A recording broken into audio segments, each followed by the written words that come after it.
Inteligência Portuária. Apoio T2S, software para o setor portuário.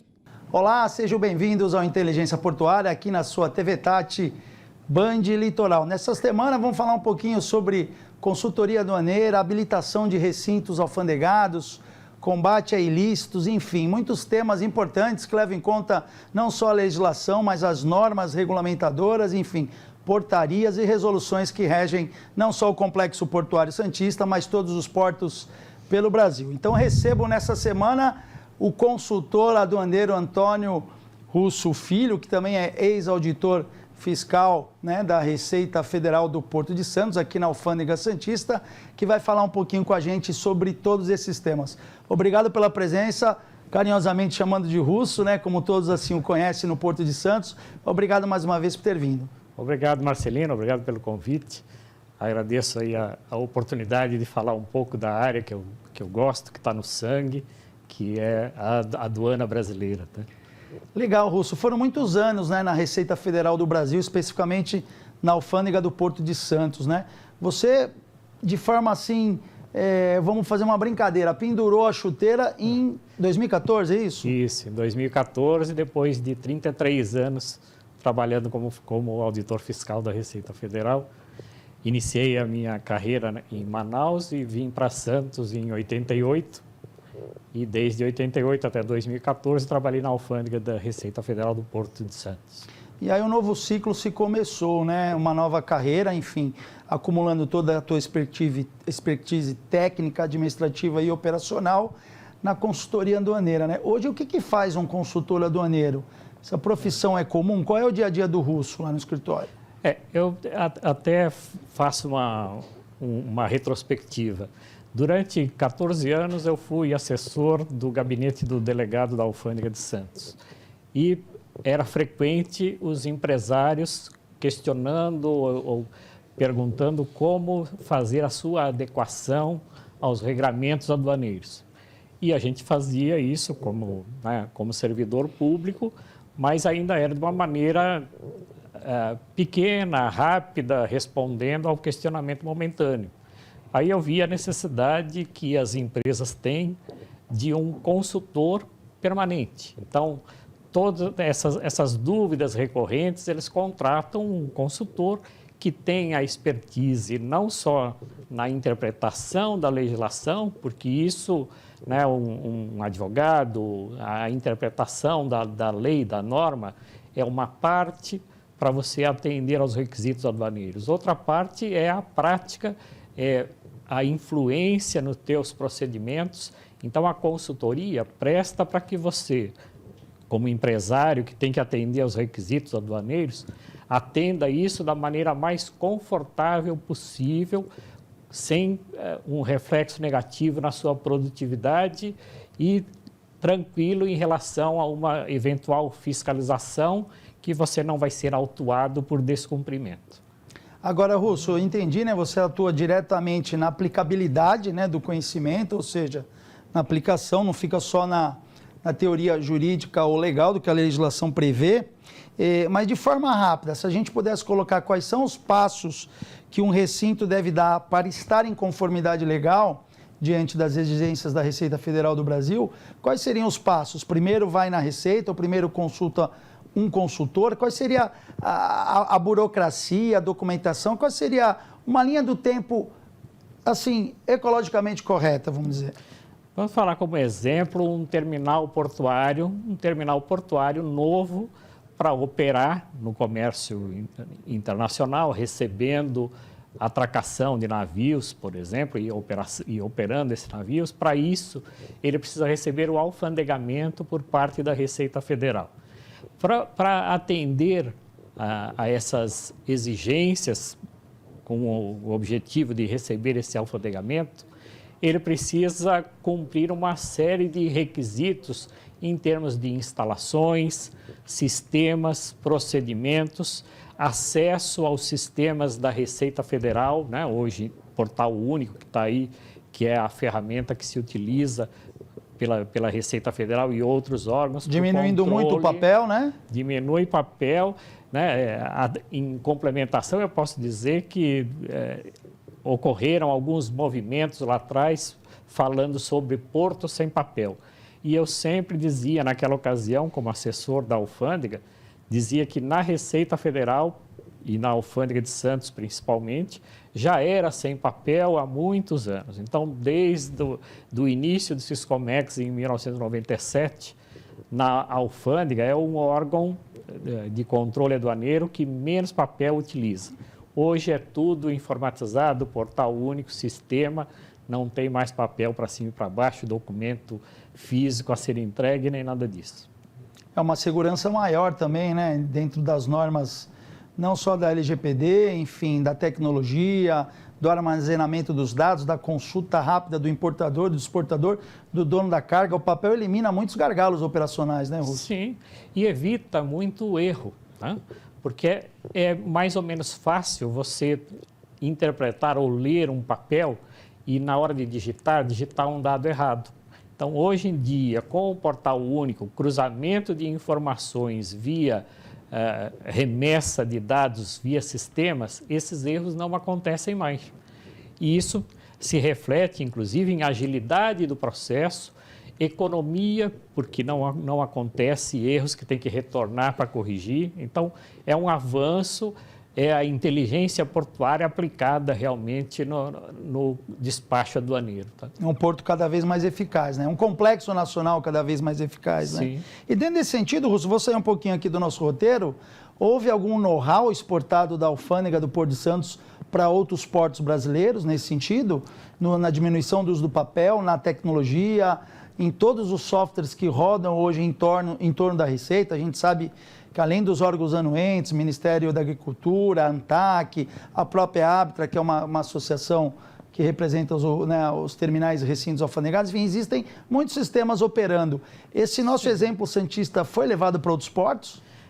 Eu tenho a experiência de ter trabalhado na Receita Federal na homologação de todos os sistemas e no desenvolvimento dos sistemas do Siscomex, por exemplo.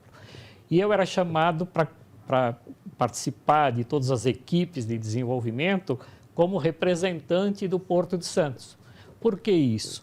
A gente costuma até brincar que o Porto de Santos, em termos aduaneiros, é uma universidade comparado aos demais portos, que são uma faculdade comparado no mundo lá fora em termos de controles aduaneiros. Então, Santos, além disso, pela complexidade das atividades que tem aqui. Então, nós temos aqui terminais de container, terminais de granel sólido, granel líquido, carga solta, nós temos uma infinidade, nós abrangemos todas as atividades possíveis e que a maioria dos outros portos, às vezes, são mais customizados em termos de uma atividade só. Um modal só, ou um produto só, um commodity só, enfim. Isso, e aqui Santos não. Então, para todos os desenvolvimentos do portal único, no que diz respeito a controles aduaneiros, Santos foi chamado porque o que funciona em Santos funciona em qualquer lugar do Brasil.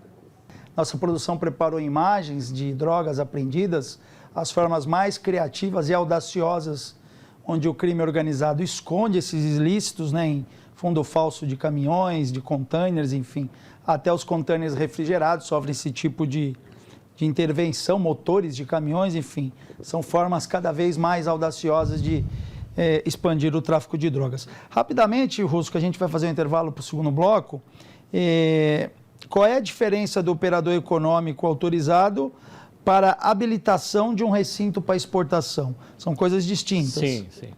O operador econômico autorizado é um foco de fiscalização, de identificação de um universo de baixo risco. Tá? Como se fosse aquela caixinha de leite que eu tenho o selo de inspeção federal, mas não é que todas as caixas foram fiscalizadas, mas o laticínio, a fábrica cumpriu uma série de requisitos. Isso. É um diferencial. Sim. Tá? Agora, assim, a habilitação de um recinto para operar, por exemplo, com cargas de exportação, ele também tem que atender requisitos específicos, mas é mais voltados não só à segurança, mas também ao controle aduaneiro. Então, a documentação aduaneira e que nesse local receba eventualmente a fiscalização da Receita Federal para fazer o despacho da carga. E nesses locais também outros órgãos intervenientes também podem fazer o despacho, o desembaraço dessa mercadoria de exportação. Esse é o caso de habilitação de um recinto para trabalhar com exportação, que é o REDEX. Legal, muito bem explicado por Antônio Russo Filho, consultor aduaneiro. A gente vai fazer um intervalo rápido, voltamos já já com a Inteligência Portuária.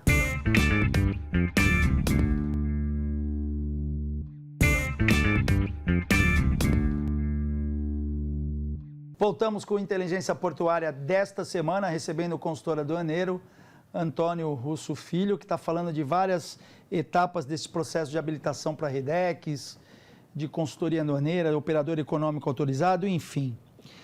Russo, a gente falou muito no primeiro bloco sobre essa questão de se preparar, né, de reivindicar tanto a OEA quanto a habilitação para exportação, enfim. Na sua visão, na sua análise, né, muito tempo de janela aí operando, trabalhando no Complexo Portuário Santista, né? As empresas estão preparadas para reivindicar esses selos, né, essas habilitações, ou ainda elas precisam de consultoria, contratação para os seus quadros internos nesta área? É uma carreira promissora, é uma situação que está aberta no mercado. Fala um pouquinho qual é a tua visão, o que precisa sistematicamente de melhorar, ou o que você acha que está indo num caminho certo, no norte ideal? Tá. A gente presta consultoria para diversas empresas pleiteantes da certificação OEA. Tá? E o que a gente tem observado é que as empresas, de modo geral, não estão preparadas para peticionar, porque a grande maioria do empresário brasileiro não está acostumado, não tem implantado o que a gente chama de manualização de procedimentos. E isso é uma exigência para você tornar-se OEA. Manualização de procedimentos, o que é? É um roteiro das atividades de todos os setores, de maneira que, quando você tem uma alternância de mão de obra, você não sofre uma descontinuidade do processo, do seu trabalho, do resultado, porque você tem uma cartilha, o manual é uma cartilha a seguir. E isso não é... a gente não observa isso na grande maioria das empresas. Cultural, né? É cultural. Principalmente as pequenas e médias empresas, porque a certificação OEA, ela é dirigida não só às grandes empresas. As grandes empresas, a maioria, até com origem estrangeira, já tem isso implantado na sua estrutura. As pequenas e médias brasileiras é que é uma novidade. É um trabalho que nós, da consultoria, levamos bastante tempo, né? O foco do nosso processo de consultoria para a certificação OEA é muito focado no auxílio à manualização dos procedimentos. É conhecer os procedimentos, identificar aqueles que precisam ser adequados ao programa e, a partir daí, escrever esses manuais. Tá? Então, essa é que é a grande dificuldade para as empresas obterem o certificado OEA. Outra grande dificuldade, que também é novidade para o empresariado brasileiro, é a política de gestão de riscos. Né? Isso é muito importante e é uma exigência para a certificação OEA.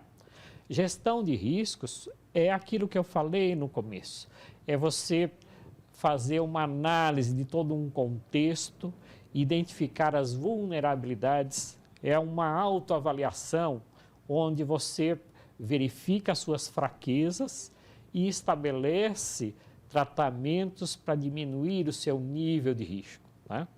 Isso também para o OEA, para as empresas de logística que podem ser certificados, que são transportadores, que são exportadores, recintos de armazenamento, agentes de carga.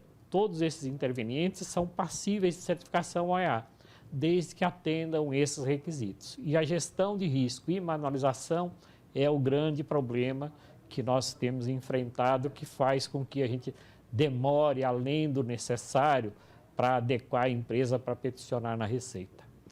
E além de a consultoria dar esse conforto, porque aí o empresário não perde o foco no que é a produção dele, né? Porque tem muitas empresas que deslocam seus recursos humanos para focar numa coisa que não é expertise, acaba afetando o seu operacional e às vezes leva 4 vezes mais o tempo do que uma consultoria especializada levava. Lembrando que portos é uma área sensível, né, Russo? Até desde os atentados de 11 de setembro, pelo advento do ISPS Code, que é o Código Internacional de Segurança em Portos, enfim. Tudo isso é muito sério, pessoal. Então, o que o Russo está colocando aqui, realmente não só pertinente aos grandes players com capital estrangeiro que atuam em todos os portos do Brasil, mas também ao médio, pequeno empresário, que às vezes, muitos portos brasileiros têm as empresas familiares que cresceram naquela cidade portuária e acabaram se tornando empresas grandes, mas vem com a cultura brasileira, né, de não se adequar às normas internacionais. Russo, vamos falar agora um pouquinho de inspeção de 7 ou 17 pontos. É uma inspeção que está dentro do OEA. O que se resume essa inspeção? Sim. Na verdade, essa técnica de inspeção surgiu nos Estados Unidos com o programa CITPAT, que era a fiscalização dos caminhões no cruze de fronteira Canadá-Estados Unidos. Então, daí surgiu o que a OMA considerou como boas práticas, e esse nome 717 é meramente indicativo das partes do container, que são 7 partes, como se fosse um dado, né, de 6 lados, mais a parte interna, que são os 7 pontos a serem inspecionados de um container. E 17 pontos quando for um veículo motor com um container ou um baú. Então, quando é um veículo de carga, aí são 17 pontos, porque acrescenta, além dessa parte do volume onde vai as cargas, a parte do motor, cavalo, chassi, cabine, etc. Aí completa os outros 10 pontos, as outras 10 partes que têm que ser inspecionadas. Nós temos imagens, a nossa produção também separou, temos vídeos da inspeção 7 ou 17 pontos sendo realizada e temos algumas imagens também de apreensão de ilícitos, especialmente drogas. Se a gente pudesse... claro, ela começa pelo olho humano, né? É um inspetor que faz, pode ser o caminhoneiro, pode ser o inspetor da Receita. Quem é o capital humano, quem é a pessoa, o profissional responsável em fazê-la, ela deve ser feita em todo trecho, ou seja, um caminhão saiu de uma fazenda de café, vai passar por vários pedágios, vários postos de abastecimento e vai chegar no Porto de Santos. Essa inspeção deve ser feita em todo o trecho. Quem é que faz e quais são os ferramentais adequados? Primeiro a gente tem que dizer qual é o objetivo da inspeção de 7 e 17 pontos. O que se busca é compartimento que não deveria estar ali, que ele pode já estar com a droga colocada dentro ou estar preparado para ser colocada a droga no fluxo. Tá? Então, a inspeção, ela busca ou o compartimento vazio que vai ser utilizado ou a própria droga já escondida, às vezes em compartimento oculto ou junto com a carga. Tá? Então, a inspeção de 7 e 17 pontos, o objetivo é esse. Agora, para fazer essa inspeção, quem é que pode fazer essa inspeção? Na maioria das vezes, como a gente fala de um container sendo unitizado, por exemplo, o container não está com o veículo, ele deve estar sendo feito por um consolidador de carga, que no caso é um recinto, é um redex, que vai colocar as cargas dentro de um container, mas antes ele tem que fazer a inspeção dos 7 pontos para garantir que aquele container não está contaminado ou preparado. Tá? E ali naquele momento a responsabilidade é dele. A responsabilidade naquele momento é dele. Ele é o fiel depositário, vamos dizer Isso. assim. Agora, quando a carga está sobre o veículo, aí é indicado que essa inspeção seja feita na origem da viagem e que o motorista acompanhe, porque tem uma transferência de responsabilidade nesse momento.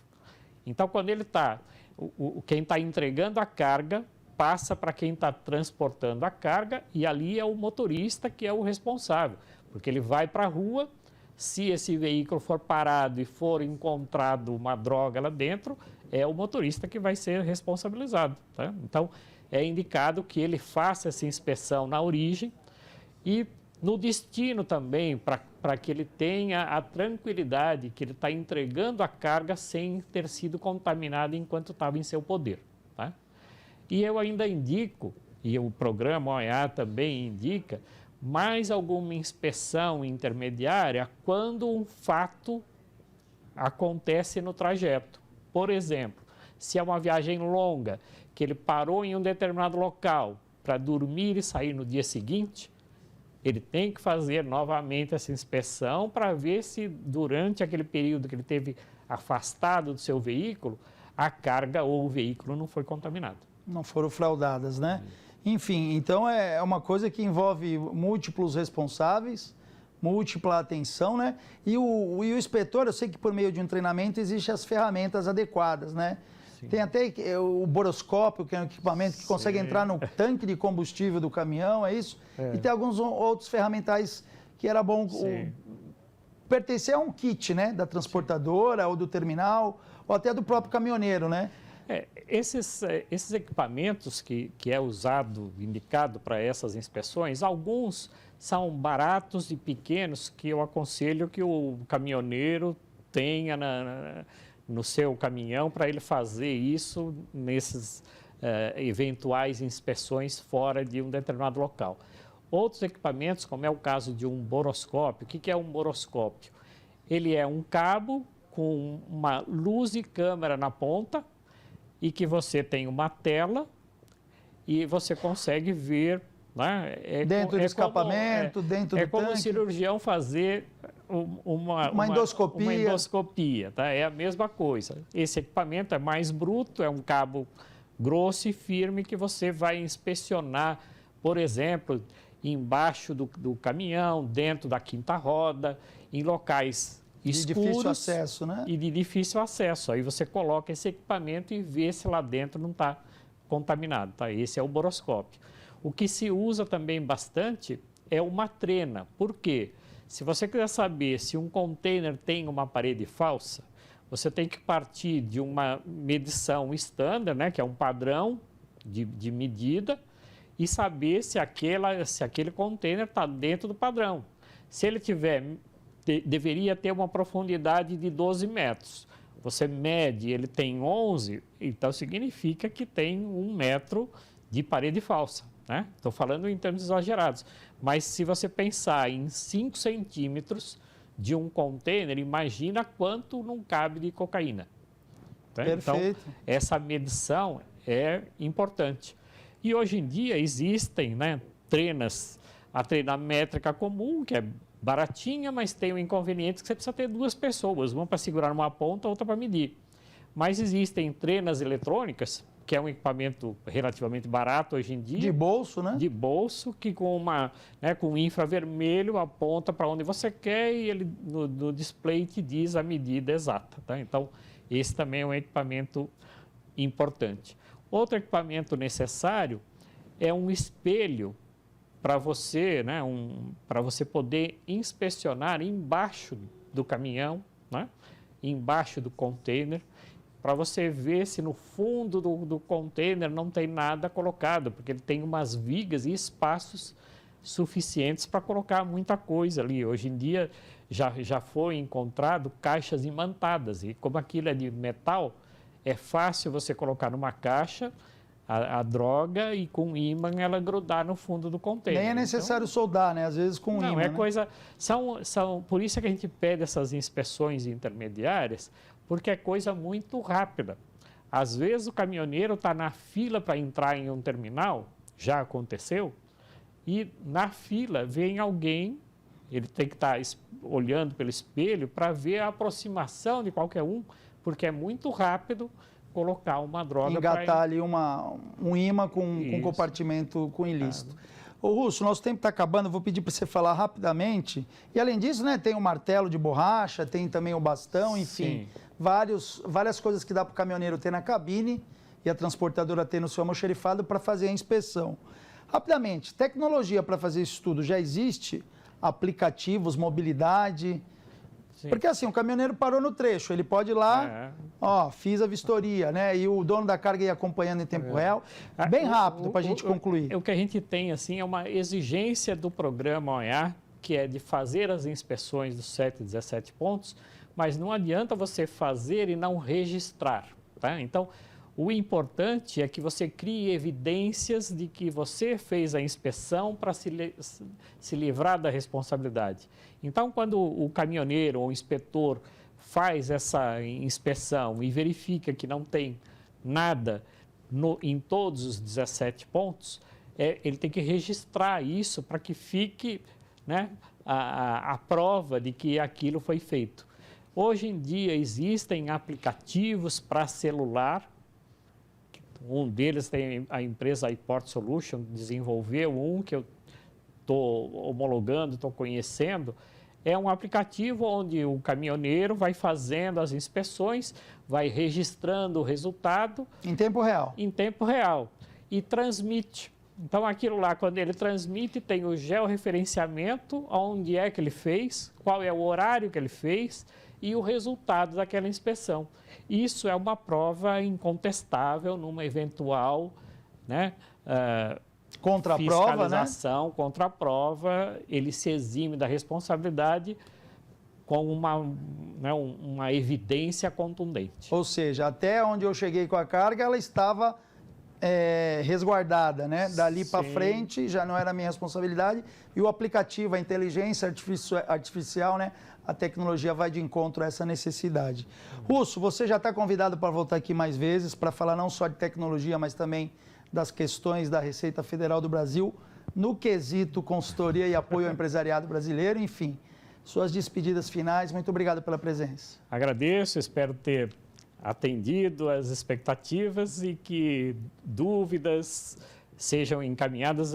Me coloco à disposição se qualquer telespectador tiver ainda um questionamento adicional, através do Marcelino aqui, pode encaminhar que eu respondo com bastante interesse. É russoconsultoria.com.br. russoconsultoria.com.br, pessoal. Isso aí. Inteligência Portuária dessa semana acaba aqui. Voltamos na semana que vem. Um forte abraço. Valeu, pessoal. Inteligência Portuária. Apoio T2S, software para o setor portuário.